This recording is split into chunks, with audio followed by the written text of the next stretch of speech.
Hello and welcome to HD Calcs. I'm Rick, and in this video we're going to have a look at how we can solve roots or radicals on the Casio fx-83GTX ClassWiz calculator. To do this, we'll be using the Shift key that looks like this, located here, the square root key with the shift function of cube root that looks like this, located here, and the x exponent key with the shift function of the root function that looks like this, located here. Getting started, if we just want to solve, say, what is the square root of 25, we do this by first pressing the square root key, and we see we get a square root with a box underneath.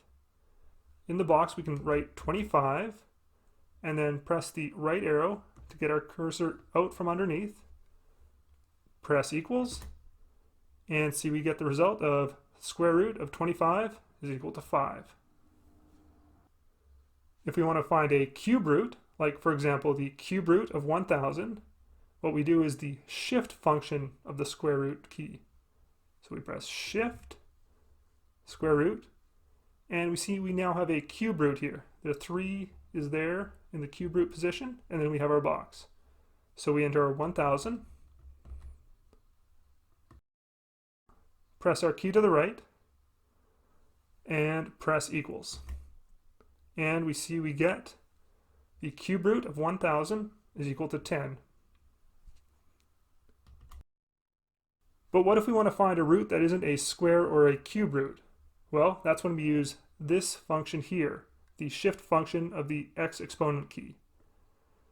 So if we have 16 to the fourth root, we start by pressing the shift x to the power of key, and we see on our screen we get a root with two boxes.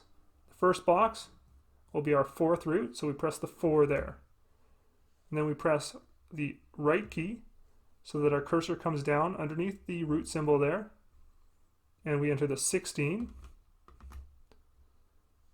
and we press the right key again so that our cursor is out from underneath the root symbol, and press equals, and see we get a result of 2.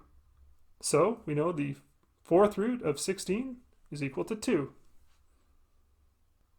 Alright, I hope this helps, and good luck on those tests out there, everybody.